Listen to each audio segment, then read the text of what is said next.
8 wins in a row in all competitions for Newcastle United. They have just beaten Bromley by 3-1 in the third round of the FA Cup.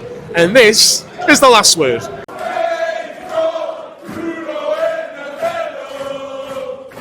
Yes, we are back at St James's. It's absolutely freezing, but Dave's got his shorts on. Lee's been a bit under the weather as well, so we'll try and make this a quick one for him because he'll be straight back in bed with his lem slip. Is that right? I feel much better than I've had a bit of a sickness bug all week, but thankfully I'm all right. Just body aches now. Fair enough. Dave, team news. It was interesting in terms of team news, in terms of what Newcastle are going to go with. But probably the biggest shock was that Joe Linton started in the middle of midfield, but Joe Willock wasn't even in the squad today, so I'm guessing that was precaution. But what did you make of the starting 11? I thought it looked okay until we started playing. I wasn't quite surprised with it because we were trying to predict one before we came out. The only one we thought might have started was the Greek goalkeeper. I'm not going to try. Like a Demos. Yeah. Go on, give it a go. He was no chance. He was the only surprise. I didn't think Dubravka would start after the time he's had. But apart from that, we could probably pick the squad we were doing before, wasn't it? Yeah. Any shocks for you, Lee? Nah, as Dave was saying, I thought Vlachodimos might get a run out because I thought the whole Dubravka carry on. He didn't know whether he was staying, whether he was going. And then Eddie Howe wanted to have a contract, and the fans were singing his name. I know, that was nice that second half. But I only think probably 2, maybe 3 of that lineup start on Wednesday. Yeah, it'll be interesting to see what happens. In terms of Bromley, I'm not going to lie, the only player that I recognise was Carl Jenkinson, but he was on the bench for Bromley, didn't even come on today. There's one of them's a Geordie. He came on in the second half, the tall lad. Went in front, he was at Wolves End Boys Club. Fair play. I don't know his name though. Fair play. Good to see so many Bromley fans. I think 3,500 made the trip from London all the way up to the northeast. I'm sure they would have been absolutely freezing. One of them was sitting in the Leazes End. Really? Ooh, I wonder who that was. But no, in terms of the start, first 10 minutes before Bromley scored, Dave, Newcastle had a lot of possession. It was kind of like throughout the whole game, a lot of possession, but didn't really do a lot with it in terms of the first half. Harvey Bonds should have played it back, but he tries to go for a shot in a cute angle. Wasn't his day today, was it? No, not at all. One of them games were frustrating. First half was a bit hit and miss. It was like either a pass too many or a touch too many. They hold on the ball too much, I think, instead of trying. Once they quickened it up, we started playing well. First half, we just slowed it right down to a point where we were good with possession, yes, but we made nothing from it. And like you said, the Harvey Barnes, he should have played it across. He's not going to score from that angle. That was too acute, that angle. But yes, first half was a bit frustrating. We could have done better if we speed the ball up, but we didn't. But the second half was totally different. Shows how 2 players could change a game. Yeah. Lee, let's talk about Bromley taking the lead. And it was a great finish, but all it was just a long ball up by the goalkeeper, and Bromley win the second ball. But the biggest issue for me is there's 3 players crowding one Bromley player, and none of them get the ball. I think it was Longstaff, Miley, and maybe Miggy. I could be telling a lie on that last one, but it comes out at number 22. I think it was Crabtree. Tell me in the comments if I'm wrong. I'm not a Bromley expert, but what I will say, it was a fantastic finish. It was an expert finish, and Bromley, they were going to be the shock of the round at that point, weren't they? Yeah, we were talking beforehand. There hasn't been a major shock. Brentford is not a major shock of Plymouth. Not for me, not major, but yeah, it was a good finish really early on. First shot of the game, great finish. I don't think I'm going to blame Dubravka for that. I think it's just a great sight for finish. 22 yards out, bottom corner. They're all gone in pandemonium. Brilliant support by them, by the way. They were absolutely fantastic. But 1-0 doing, we're like, shit. Yeah. This is Cambridge all out again. Yeah. It was time. Yeah, no, it was. Everyone was a bit, we weren't expecting this. We're normally ahead at this point when it comes to the Premier League form, but Newcastle were getting a bit frustrated. However, one of our own, Dave, Lewis Miley, I thought he was massive. He looked like he's proper bulked up. Yeah, he did. And I know he's got the height to help him, but it was a fantastic. Lovely goal as well. It was a lovely goal. It was a fantastic finish. But just before that, he did play Osula in, and he went round the goalkeeper, so just couldn't finish it. Yeah, but when it came back out, so he made no mistake. Well, Lewis Miley, it was 1-1. I think because the crowd edged him on as well, because the crowd at the same time shouted shoot. I think not the way he did it, but it kind of felt a bit weird how we all shout, and he did it. And what a finish! Lewis Miley, I thought there was a really good player there. Outstanding, wasn't he? Man of the match for me. He ran that midfield quite right. He just kept it. He did what Lewis Miley did last season. He just kept it simple. He's just lovely to watch. He's got a lovely head on for such a young lad. He's got such a calm head on him. He's lovely to watch when he's like that. Yeah, he really was. And I think as well, Lee, with Lewis Miley, it was his first proper minutes. Like I can really remember. I can't remember the last time he got minutes in the first team because obviously with injury and getting back into the squad, he has played obviously 23s. But overall, an outstanding performance. And I know it's against Bromley, but that's the perfect start for him to get a game against League 2 level opposition. I think his competition is Sean Longstaff. Yeah. I think the midfield three, we know who they are, and I think Willock is probably an extension to that. And then it's the battle between the two Geordie lads, effectively. But Miley's got to try and get ahead of Longstaff to get more game time. I think he will later on the season, but the problem that we've had is that with the fringe players is that we've just been winning. There haven't really been getting a look in. There hasn't been that many. So for Miley to start, it's much appreciated. It's much needed. He will play later on the season, but I expect him to go back on the bench. But his performance was good. Let's not get carried away. It is Bromley. Yeah, it is Bromley, but Bromley did frustrate us, Dave, and a lot of possession, a lot of crosses, a lot of passes around the box, particularly on our right-hand side. Yeah, and Newcastle were not shooting. Target, didn't they? Yeah, they weren't shooting. They weren't doing anything. It was just trying to score the perfect goal, if you like. But were you worried about particularly that right-hand side? And I'm going to mention Sean Longstaff, Miguel Almiron, and Kieran Trippier. It just was not working in that first half at all. No, Miggy was off the pace. I think that there was a chance in the first half. Didn't he, when he came? He did the usual Miggy run, but then he messed up at the end because he tried to do a little bit too much with it. You could see the team that did in the first half. You could see they hadn't played together. They were a bit off jointed. They were a bit mismatched. It was a bit of a lot of sloppy passes. Yeah, it was like off. Really. You could tell there was only two. What was the two first teamers in there, and that was it. The rest of them were kind of fringe players. Not that they did play well. It was a bit off. It was just unbalanced a little bit. The passes were a bit out of range. They made the easy things look hard. And plus, like I said, they kept holding the ball a bit too much. Instead of just quickening it up, and then, especially when they got near their box, they didn't. They would just pass it back to their side to side, backing in, and it just kind of a bit frustrating. They were just a bit disjointed first half, I think. Yeah, it was a very disjointed first half. But half-time came, and what were Newcastle going to do? You kind of expected some changes just because we needed to get some players minutes. And Bruno and Gordon came on for Newcastle. It was interesting to see who was going to come off. Joe Linton was one and Harvey Barnes was the other. Joe Linton coming off wasn't a shock because I think it was always going to be the case that one midfielder was going to play minutes in the second half. Do you think that was the same with Harvey Barnsley? I think Barnes struggled today, and I think early on the season he was the shining light, if you call it. He was scoring goals, and we had a lot of issues on that right side. Who was playing there, and Barnes was moved over there, and he was coming off the bench playing on the left. It was a chance for him to try and impress and try and get. I think it's hard to knock Gordon, especially the form that he's in. But I didn't think he'd done himself any favours today, and I'm a big fan of Harvey Barnes. But I think that Joe Linton one was probably timed as well, to be honest with you. I think that was ready. That was already pre-planned for that to happen, I think. But it was good to see the big boys come on as well. So that was decent as well. And can I tell everyone about our new sponsor as well? Come on, Lee, because I was just going to big it up. So tell us a little about our new sponsor, Lee. Well, let me tell you about our new sponsor, Stocks FC. Sweet then. Do you think you know your football? Football stock trading from Stocks FC. You can actually earn cash when your players perform in real games. This isn't fantasy football. This is real life. With us, either scanning the QR code or hitting the link in the description, you can claim 5 free loans. So you'll get 5 random players for 30 days completely for free. And no doubt, they're going to win you some money. Now, I currently have earned back over £90. So I've done all right. Put my mouth where my money is, I'm doing fine. Currently, I'm looking at Newcastle players here.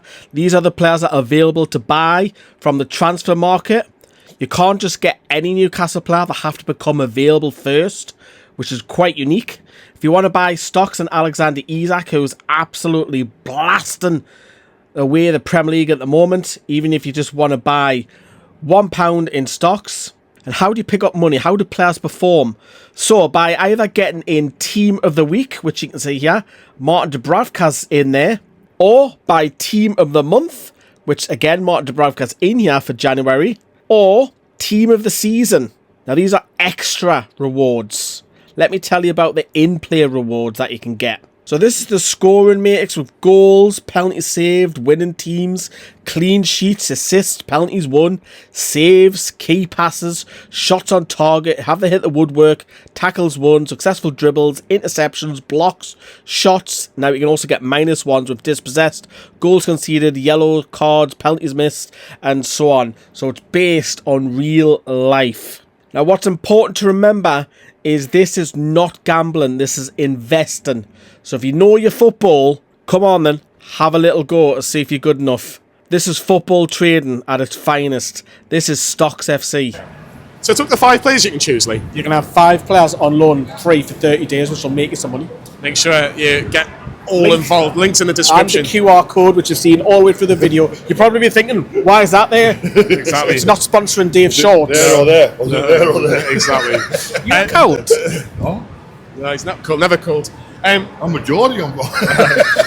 Dave, tell me all about the start of the second half and Matt Well, you can Target. ask him about shorts. No, there. no, Tell definitely me all not. about Definitely not. But Matt Target, out from the cold, if we're going to use the shorts and coldness pun, and in terms of obviously always going to get minutes today, but he wins the penalty after, essentially not shooting and just delaying it just because Bromley were going to panic, and they did panic, and it was a penalty at Newcastle, and Gordon put it away. It was good to see that from Matt Target, though. It was, but I think that's all he did the whole.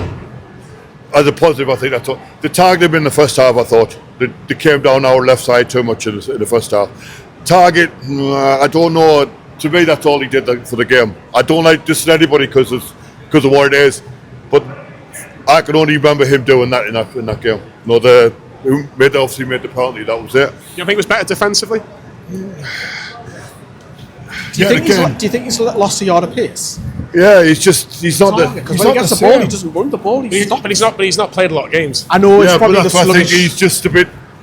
Sluggish. Yeah, plus the opposition. You can't really. If you put up against Rashford or someone in the Premier League, is it going to be the same? No disrespect to Bromley, but he did okay. Will Osula. There's always been that debate, even in our WhatsApp group, about Will Osula. But you have to give credit where credit's due. Bruno plays the ball towards the right hand side. He's got a bit of space. You give him a bit of space, and he ran and he twisted and turned, and it was a fantastic finish. I know we're going to keep on saying it's against Bromley, but that's what you need to do against Bromley today, and it's the start. Hopefully, it's the start of something. It is. It'll give the lad a massive confidence boost, won't it? He was on that. He got played through on that right hand side. He a couple of tricks and step overs. I thought he was going to fall over. Yeah. I really did think he was going to fall over because it feels like he's ice skating a lot when he's running. Weirdly, body slouch running, but he cuts in. It's another great hit. It's fantastic for his confidence. Running over to the corner, flag there, celebrating. It'll give him a massive. It's a weight lifted off the shoulders. It's your first goal. Even if he doesn't score for the rest of the season, it's off. The monkey's off the back now. He scored in the black and white. Is he the finished article? No. Has he got more work to do? Yes. He probably needs a lot of football, but it's not going to be at this club, I don't feel, because I think come the summer, Wilson will go, and I think will strengthen in the strike, and I think he'll be sent out on loan. Is there a player in Will Osula? Yes. I thought he was a menace today. He charged, he ran, he was making a nuisance of himself. Yes, there was no man's going to fly in there. Just 2 seconds. All right. You're okay, thankfully, that gentleman was okay. It was a real nasty little trip just there next to the steps where he filmed. But yeah, he seems to be okay. Dave's other half the rain is looking after him, which is really nice to see. Left you. Yeah. Right? Just left you, just done a run over. Dave, I'll ask you the question again. Is there a player in Will Osula? Yes, I do think so. Like Lee said, he's not the finished article, but I do think he's got hope. I think he's got something in there. Otherwise, he wouldn't be here. But as of now, no. Is he gonna remove? Is he worried to Isaac? No. Is he worried to Wilson? Yes, because of his injury. But at the moment, I do think there's a player in there. I do think there is a future Newcastle player in there. At the moment, no, I don't think he is. I think it's important not to write him off just yet, because you look at historically signings. Bruno took a while. Yeah. Anthony Gordon's a prime example. It took him 6 months to kickstart. How old is he now? 20. 22, is he? He's only a young lad, isn't he? So he's got plenty of time. You might need a loan. You might need another 12 months to kick on, but we've got to wait and see. The summer now. Yeah, but the summer's going to be huge for so many different reasons, for so many different players. But Newcastle were comfortable, they ended up winning the game 3-1. I want to talk about a couple of substitutes in the second half of the last word. But first things first, let's listen to Eddie Howe and what he thought of his side, who are through to round 4. A tough game, a tough start for us to the match. I thought Bromley, firstly, I have to say, played very well today. I thought they made it difficult for us. They had a big physical threat in the game. Direct play, set plays, long throws, and we knew that coming into the game. We were prepared for it, but still defending it and executing our plan is another matter. Their first goal comes from a long ball. We don't deal well enough with the second ball. It's a great finish from their perspective. And then we gave ourselves a much harder task, having conceded, but I think, in credit to us, great response from the players from that moment onwards. Well, I just think the games that we've had, the high-level games as well, some players needed a rest today. I think it would have been difficult again going into a 3-game week to ask those same players to play again. So it was a chance for the squad today to take the burden and to show their qualities. I don't think it was the perfect performance from us. I don't think we were at our best by any means. But I think it was important that we did trust the squad and they responded positively in the next round, and we've got some good minutes into their legs. Thanks, Eddie. Newcastle comfortable win in the end. We are actually still filming while Arsenal are taking on Manchester United extra time. The draw has already been done. Get ready. Newcastle are against. There you go. Newcastle have got that team either at home or away. Come on, then. Come on, get away. You too. So yeah, that's who Newcastle United have got in the next round. Lee, I want you to talk a little about Sanusi, because you were raving about him in terms of pre-season and you wanted to see a little bit more of him. He got the last 20 minutes or so today. What did you make of his performance? He was raw, wasn't he? He was fouling out of the ball, but he was beating a man or two. That's what you get from you. Again, we were talking about Osula, not the finished article. This lad's even more younger. He's only 17. He's a very much a Alan saint-maximin type of player. I think you've got to give him time. I'm a little bit disappointed he didn't have more minutes this season, not going to lie to you. Especially when we've named 2 goalkeepers on the bench at the start of the season. Is he ready though? No, I don't think he is ready just yet, but against this opposition, you can bring him on. And I thought he had more time on the bench this year. I thought he had in the pre-season, because Eddie Howe used him every game, didn't he? Every game pre-season. The only player to play every game. Every game. So I was quite surprised he hasn't had at least some bench time this year. Yeah, I think it's an interesting one, but like Lee says, he's 17, and I'm not too concerned about him. Just develop, and keep him around the first team. You know, you look at your Elliot Andersons of the world. He was getting minutes. Sean Longstaff, different, obviously, in terms of different manager, but give him minutes and let him develop. For me, I think he's the biggest talent in the under 21s currently in the minute. Yeah, very interesting. Just touch upon that as well. I'm going to be negative.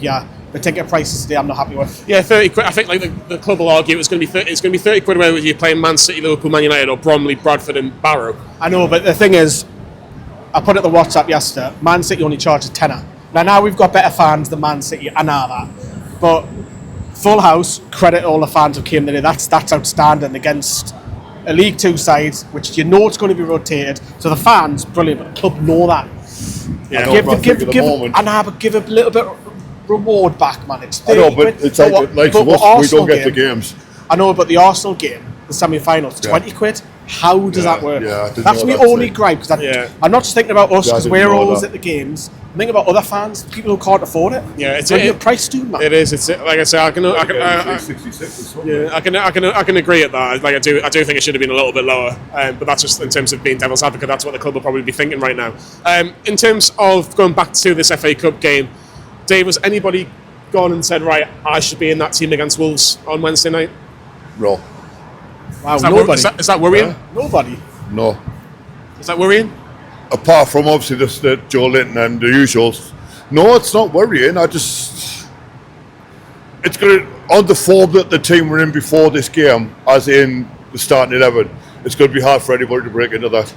It's going to be hard for anybody to break into that from this, because they're on such a good form. If you'd asked me that question 4 weeks ago, maybe yes, but not now. I don't think on the form that the starting 11 is in now, it's going to take an awful lot for anything to break into that. Really going to be interesting. Miley's the one. Miley's the one who's man of the match. He's the one who's starting tonight. Yeah, he's fine today, but I still don't think he'd get that 11 unless there's an injury. I think the biggest positive is Miley. The biggest negative is Harvey Barnes. Interesting. Get your comments and tell us what you think of what Newcastle were like this afternoon on a fantastic win in terms of getting through the next round, and that was the main aim for today. Just very briefly, I'll get both of your thoughts on this. Because he's at the wrong game. Yeah, he's at the wrong game. Newcastle United women are through to the last 16 of the FA Cup. They've beaten Nottingham Forest. Obviously, I don't know if Naomi Beidou and got any minutes, but Bridget Galloway definitely did. She would have probably got a good reception. But it was Jasmine McQuaid, 15 minutes from the head. Lee, a big result for Becky Langland's side because it's been 6-7 weeks without a game. Yeah, do check out NFTV Extra. Joe is putting the Jazz and Becky clips together, and he's got a vlog, which I think is coming on the main channel tomorrow. As far as I'm aware, you might get out tonight, but he's in no rush to get it out. But we've got all the coverage. We're at every game. That's what we do. We bring us 2 FA Cup weekends on the same day. We hate when the 2 games clash. We hate it because we've got one eye on one. But yeah, it's brilliant for Becky Langley. I'm sorry I couldn't be there. I can't be 2 places at once. Yeah, definitely. Exactly. Newcastle United women are in through the last 16. They'll be in the draw where they could face tomorrow night. Yeah, they could face likes of Chelsea, Arsenal, Manchester United. Let's see who they get in the last 16. But yeah, Newcastle United men's team are through at the 4th round, which is the last 32 for all money, which is even better in terms of both sides doing fantastically well. It's Wolves on Wednesday. Lee. Yeah, we're here. And we've got he's back again. I'm Dave's here as well. I'm here again. Lee, Dave, Lorraine, Sam Milner's making the trip up. I think Carl's making the trip up as well. There's so many of us because Newcastle are doing so well. They all want to be here. We're very, very lucky. We know that. Like and subscribe to Newcastle Fans TV, and we'll see you all on Wednesday night.